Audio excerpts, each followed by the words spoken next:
Hi dear students, welcome to YouTube channel. உங்க cut off 195 க்கு மேல இருந்தா கூட சீட் கிடைக்காம போறதுக்கான சான்சஸ் இருக்குது. இந்த மிஸ்டேக்ஸை நீங்க சாய்ஸ் ஃபில்லிங்ல பண்ணா. சோ இந்த வீடியோல நம்ம சாய்ஸ் ஃபில்லிங்னா என்ன, எப்ப பண்ணணும், இந்த மிஸ்டேக்ஸை பண்ணலாமா பண்ணக்கூடாதா அப்படிங்கறத டீடைலா பார்க்க போறோம். சோ ஸ்கிப் பண்ணாம ஃபுல்லா பாருங்க. அதுக்கு முன்னாடி நம்ம சேனலை சப்ஸ்கிரைப் பண்ணிக்கோங்க. சாய்ஸ் ஃபில்லிங்கை பொறுத்த வரைக்கும் இதுக்கான ஒரு separate time medical selection committee கொடுப்பாங்க. அந்த டைம்ல தான் நீங்க சாய்ஸ் ஃபில்லிங் அப்படிங்கறத பண்ற மாதிரி இருக்கும். அப்ளிகேஷன் டைம்ல நீங்க சாய்ஸ் ஃபில்லிங் அப்படிங்கறத பண்ண வேண்டியது இல்ல. இந்த இயர்க்கான சாய்ஸ் ஃபில்லிங் பாத்தீங்கன்னா எப்படியும் ஜூலை லாஸ்ட் வீக் இல்லனா ஆகஸ்ட் மந்த் போறதுக்கான சான்ஸ் அப்படிங்கிறது இருக்கு. பொறுத்திருந்து பார்ப்போம் மெடிக்கல் செலக்ஷன் கமிட்டி எப்போ அப்டேட் கொடுக்குறாங்க அப்படிங்கிற மாதிரி. ஓகே, இந்த சாய்ஸ் ஃபில்லிங்கை பொறுத்த வரைக்கும் ரொம்ப ரொம்ப முக்கியமான பார்ட். இதுல ஒரு மிஸ்டேக் நீங்க பண்ணிட்டீங்க அப்படின்னா உங்க ஃபியூச்சரே தலைகீழா மாறுறதுக்கான சான்சஸும் இருக்குது. ஏன்னா நம்ம எந்த காலேஜ்ல படிக்க போறோம், எந்த கோர்ஸ் படிக்க போறோம் அப்படிங்கறத மெடிக்கல் செலக்ஷன் கமிட்டிக்கு இன்டிமேட் பண்றது இல்லைன்னா தெரிவிக்கிற ஒரு இம்பார்ட்டன்டான மேட்டர் தான் இந்த சாய்ஸ் ஃபில்லிங். இதுல நான் படிக்க வேண்டியது பார்மசி, ஆனா நான் என்னுடைய ஃபர்ஸ்ட் ப்ரிஃபரன்ஸ் நர்சிங் வச்சிருக்கிறேன். என்னுடைய கட் ஆஃப் 197 அப்படின்னா எனக்கு நர்சிங் அலாட் ஆயிடுச்சு. எனக்கு நர்சிங்கே சுத்தமா பிடிக்காது. அப்போ எனக்கு நர்சிங் அலாட் ஆனா என்னுடைய ஃபியூச்சர் என்ன ஆகுது? அதுதான் இந்த மிஸ்டேக்ஸ் யாருமே பண்ணாதீங்க. என்னுடைய ப்ரிஃபரன்ஸ் என்ன, உங்களுடைய ப்ரிஃபரன்ஸ் என்ன அப்படிங்கறத ஃபர்ஸ்ட் ஐடென்டிஃபை பண்ணுங்க. நர்சிங்கா, ஃபார்மசியா, பிபிடியா, பிஎஸ்எல்பியா, ஓடிஏடியா, டயாலிசிஸா, கார்டியாக், நியூரோ எலக்ட்ரோபிசியாலஜியா, என்ன கோர்ஸ்னு ஃபர்ஸ்ட் ஐடென்டிஃபை பண்ணுங்க. எல்லாரும் கொடுக்குறாங்க அப்படிங்கிற ரீசனுக்காக நானும் அதை தான் செலக்ட் பண்ணுவேன் அப்படிங்கிற ஒரு மைண்ட் செட்ல இருந்தீங்க அப்படின்னா உங்களுடைய ஃபியூச்சர் அப்படிங்கிறது ரொம்ப ரொம்ப டஃப்பா, அதாவது மூவ்மெண்ட் அப்படிங்கிறது கொஞ்சம் கஷ்டமா இருக்கும். உங்களுக்கு எந்த கோர்ஸ்ல இன்ட்ரெஸ்ட் இருக்குதோ அதை பார்த்தீங்கன்னா ஃபர்ஸ்ட் ப்ரிஃபரன்ஸ் தான் கொடுக்கணும். எக்ஸாம்பிள், ஒரு ஸ்டூடெண்ட் இருக்கிறாங்க, அந்த ஸ்டூடெண்டோட நேம் ஏன்னு வச்சுக்கோங்க, இன்னொரு ஸ்டூடெண்டோட நேம் பின்னு வச்சுக்கோங்க. ஏ ஸ்டூடெண்டோட கட் ஆஃப் பார்த்தீங்கன்னா 186, பி ஸ்டூடெண்டோட கட் ஆஃப் பார்த்தீங்கன்னா 190. ஏ ஸ்டூடெண்ட் எத்தனை கோர்ஸ் செலக்ட் பண்றாங்கன்னா 15 கோர்ஸ் செலக்ட் பண்றாங்க. அதுக்கான எல்லா கவர்மெண்ட் காலேஜஸும் செலக்ட் பண்றாங்க. பி ஸ்டூடெண்ட் பாத்தீங்கன்னா இந்த 190 கட் ஆஃப் இருக்கிற ஸ்டூடெண்ட் பாத்தீங்கன்னா 7 கோர்ஸ் செலக்ட் பண்ணாங்க. எல்லா கோர்ஸுக்குமே 7 கோர்ஸுக்கும் ஒவ்வொரு காலேஜஸ், அதாவது Madras medical college, Madras medical college, Madras medical college select பண்ணிருக்காங்க. சோ இந்த 190 கட் ஆஃப் இருக்கிற ஸ்டூடெண்ட்ஸ் பாத்தீங்கன்னா சீட் கிடைக்கிறதுக்கான சான்சஸ் ரொம்ப ரொம்ப கம்மி. ஏன்னா அவங்க சூஸ் பண்ணிருக்கிற கோர்ஸ் லிஸ்டும் கம்மி, அதே டைம்ல பாத்தீங்கன்னா காலேஜ் லிஸ்டும் கம்மி. இது இந்த 180 சம்திங் கட் ஆஃப் இருக்கிற ஸ்டூடெண்ட்க்கு சீட் கிடைக்கிறதுக்கான சான்சஸ் அதிகம். ஏன்னா அவங்க அதிகமான கோர்ஸ் செலக்ட் பண்ணியிருக்காங்க, இருக்கிற எல்லா காலேஜஸும் செலக்ட் பண்ணியிருக்காங்க. சோ இந்த பிரின்சிபிள் தான் உங்க சாய்ஸ் ஃபில்லிங்லயும் நடக்கும். சோ கேர்ஃபுல்லா சாய்ஸ் ஃபில்லிங் அப்படிங்கறத பண்ணிக்கோங்க. திரும்ப சொல்றேன், எல்லாருமே கேர்ஃபுல்லா இந்த இன்ஃபர்மேஷன் அப்படிங்கறத கேதர் பண்ணிக்கோங்க. இந்த சாய்ஸ் ஃபில்லிங் டைம்ல ஒருத்தங்களுக்கு நர்சிங், ஃபார்மசி, பிபிடி 3 கோர்ஸ் படிக்கணும் அப்படிங்கிற ஆசை. அதுலயும் first preference BPT, second nursing கிடைக்கல அப்படின்னா பிஃபார்ம். இது போக இந்த 3 கோர்ஸும் சப்போஸ் கிடைக்கல அப்படின்னா நான் நெக்ஸ்ட் என்ன பண்ணலாம் அப்படிங்கிற மாதிரி ஒரு 5 to 10 கோர்சஸ் நீங்க சேஃபஸ்ட் ஒன்னுக்கு வச்சுக்கோங்க. இது பாத்தீங்கன்னா உங்களுக்கான ஒரு சேஃபர் சைடா இருக்கும். ஏன்னா சிஸ்டம் அனலைஸ் பண்ணும், உங்க கம்யூனிட்டியா உங்க கட் ஆஃப்க்கு அந்த சீட் இருக்குதா இல்லையா அப்படிங்கறத அனலைஸ் பண்ணும். அது இல்ல அப்படிங்கிற சொல்லி நெக்ஸ்ட் மூவ்மெண்ட் போகும். அப்போ நர்சிங் மட்டும் கொடுத்துட்டீங்க அப்படின்னா, நர்சிங்ல இல்ல சீட் இல்ல அப்படின்னா சீட்டே கிடைக்காது. சோ நீங்க வெயிட் பண்ற டைம் அப்படிங்கிறது வேஸ்ட் ஆகும். சோ இது இல்லனா நெக்ஸ்ட் என்ன ஆப்ஷன் அப்படிங்கறத கண்டிப்பா நீங்க புரிஞ்சு வச்சுக்கணும். சாய்ஸ் ஃபில்லிங்ல எக்ஸாம்பிள் 380 காலேஜஸ் சாய்ஸஸ் காமிக்குது அப்படின்னா அட்லீஸ்ட் 200க்கும் மேற்பட்ட சாய்ஸஸ் அப்படிங்கிறது நீங்க செலக்ட் பண்ணியே ஆகணும். அது உங்களுடைய சேஃபஸ்ட் ஜோன் அப்படிங்கறது இன்க்ரீஸ் ஆகும். அதுக்காக நான் ஊர் பேர் தெரியாத காலேஜஸ், ஊர் பேர் தெரியாத கோர்சஸ் எல்லாம் செலக்ட் பண்ண சொல்ல மாட்டேன். உங்களுக்கு பிடிச்சிருக்குதா அதை அனலைஸ் பண்ணுங்க. அதுக்காக தான் இந்த டைம் அப்படிங்கறத கொடுத்துருக்காங்க. இந்த ஃப்ரீ டைம்ல ஒரு காலேஜா கான்டாக்ட் பண்ணுங்க, அந்த காலேஜ் விசிட் பண்ணி பாருங்க, என்ன மாதிரியான இன்ஃப்ராஸ்ட்ரக்சர் இருக்குன்னு பாருங்க. எல்லாராலுமே எல்லா காலேஜுமே டைரக்டா போக முடியாதான். கூகுள் அனலைஸ் பண்ணலாம், இல்லைன்னா தெரிஞ்சவங்கள்ட்ட கேட்கலாம். இதே மாதிரி நிறைய சோர்சஸ் இருக்குது, எல்லாமே யூட்டிலைஸ் பண்ணிக்கோங்க. அப்படி நம்ம ஃப்ரீயா இருந்துட்டோம் அப்படிங்கிற பட்சத்துல பாருங்க, கடைசியில யாரு கஷ்டப்படுவோம்னு பாத்தீங்கன்னா நீங்க தான் கஷ்டப்படுவீங்க. இப்போ example, medical selection committee choice filling பண்றதுக்கு லிங்க் ஓபன் பண்ணிட்டாங்க.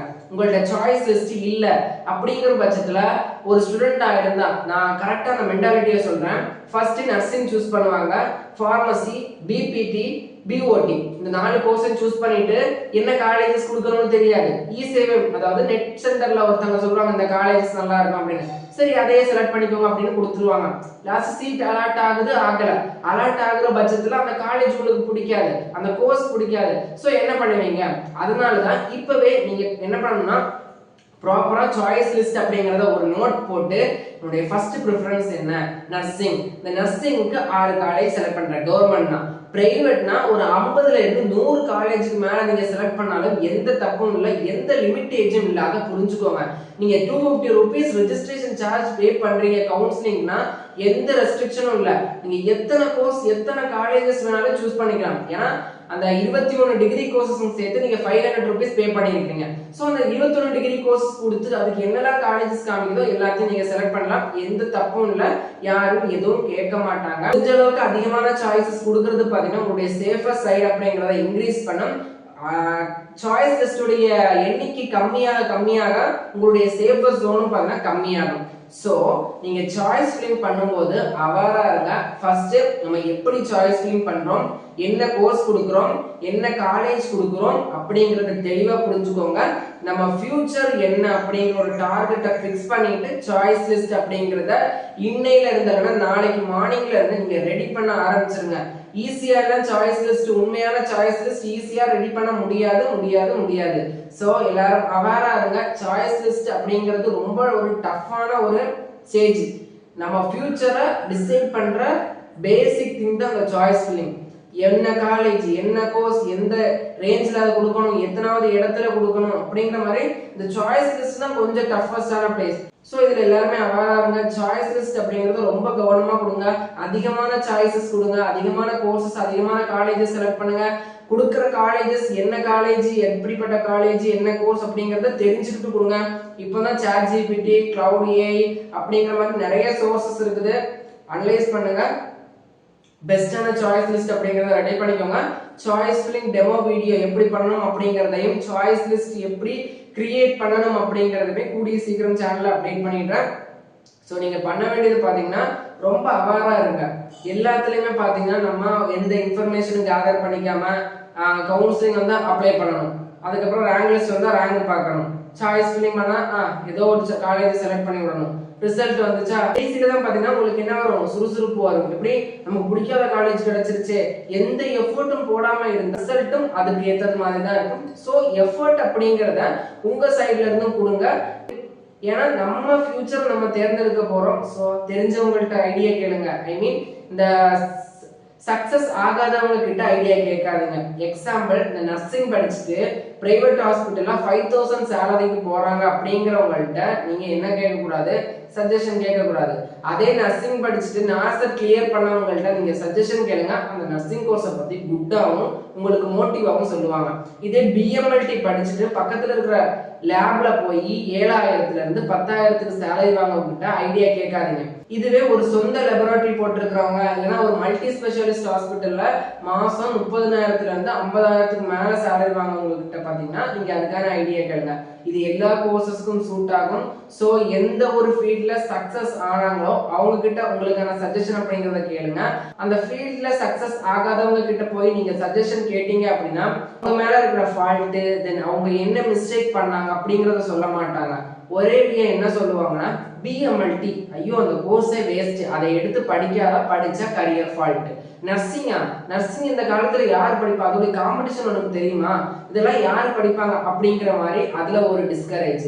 இதே மாதிரி டயாலிசிஸ் டெக்னாலஜியா, டயாலிசிஸ் டெக்னாலஜி தான் நர்சிங் இருக்கிறாங்க, நீ எதுக்கு டயாலிசிஸ் தனியா படிக்கிற அப்படிங்கிற மாதிரி கேட்பாங்க. சோ எந்த ஃபீல்ட்லயும் சக்சஸ் ஆனவங்க கிட்ட உங்க சஜஷன் அப்படிங்கறத கேளுங்க. சக்சஸ் ஆகாதவங்க கிட்ட நீங்க சஜஷன் கேட்டீங்க அப்படின்னா உங்க ஃபியூச்சரை நீங்களே ஃபால்ட் பண்ணிட்டு இருக்கீங்க. அதாவது யானை தன் தும்பிக்கையாலே எடுத்து தான் மேல மண்ணை வாரி எறிகிற மாதிரி போய் ஒருத்தவங்கள்ட்ட சஜஷன் கேட்டு அவங்க தப்பான சஜஷன் கொடுத்து பெஸ்டான ஒரு ஃபியூச்சர் வேக நமக்கு எடுத்துக்கிட்டு இருக்கிறோம். சோ யார்கிட்ட சஜஷன் கேட்கிறோம், எதுக்கு சஜஷன் கேட்கிறோம் அப்படிங்கிறது முக்கியம்.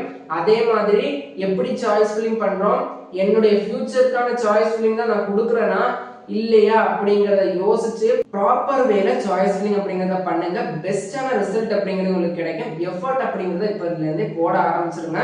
சோ சாய்ஸ் ஃபில்லிங் அப்படிங்கிறது ரொம்ப ரொம்ப ரொம்ப இம்பார்ட்டன்டான மேட்டர். அதுல யாருமே கேர்லெஸ்ஸா பண்ணாதீங்க. இப்போ அப்ளிகேஷன் டைம்ல நிறைய பேர் எனக்கு கமெண்ட் பண்றாங்க, மார்க் மாத்தி கொடுத்துட்டேன், கம்யூனிட்டி மாத்தி கொடுத்துட்டேன், ஸ்கூல் ரிப்போர்ட் மாத்தி கொடுத்துட்டேன், இப்படிங்கிற மாதிரி எல்லாம் கேர்லெஸ்ஸா நீங்க கமெண்ட் பண்ணும்போது என்ன தோணுதுன்னா, இந்த இன்ஃபர்மேஷன் சின்ன சின்ன இன்ஃபர்மேஷனே நம்ம கேர்லெஸ் மிஸ்டேக் பண்ணிட்டோம் அப்படின்னா பெரிய பெரிய போய் எக்ஸாம் காம்படிட்டிவ் எக்ஸாமுக்கு போறீங்க அப்படிங்கிற பட்சத்துல ரொம்ப ஸ்ட்ரிக்டா டாக்குமெண்ட் வெரிஃபிகேஷன் எல்லாம் நடக்கும். அந்த டைம்ல நீங்க ரொம்ப ரொம்ப சின்சியரா இருக்க வேண்டியது. அது மாதிரி சாய்ஸ் ஃபில்லிங்கும் ரொம்ப ரொம்ப கவனமா பண்ண வேண்டிய ஒரு ப்ராசஸ். இல்ல மிஸ்டேக் பண்ணிட்டோம் அப்படின்னா சீட் கிடைக்காம போறதுக்கு சான்சஸ் இருக்குது. பிடிக்காத கோர்ஸ் காலேஜ் கிடைக்கிறதுக்கு சான்சஸ் இருக்குது. அதனால ரொம்ப கேர்ஃபுல்லா பண்ணுங்க. சாய்ஸ் ஃபில்லிங் அப்படிங்கிறது ஒரு மெயின் பார்ட், கவுன்சிலிங் உடைய ஒரு மேஜர் பார்ட்னே சொல்லலாம். சோ எல்லாருமே அவேரா இருங்க. மேலும் கண்டிப்பா தகவல் கிடைத்தவர்கள் wait to correct YouTube channel நம்ம சேனல்ல இருந்து தொடர்ந்து உங்களுக்கு கவுன்சிலிங் ரிலேட்டடான கைடன்ஸ் அப்படிங்கிறது கொடுத்துட்டு இருப்போம். சோ உங்க ஃப்ரெண்ட்ஸுக்கும் ஷேர் பண்ணுங்க. நம்ம வாட்ஸ்அப், டெலிகிராம், இன்ஸ்டாகிராம் பேஜ்மே ஃபாலோ பண்ணிக்கோங்க. நன்றி.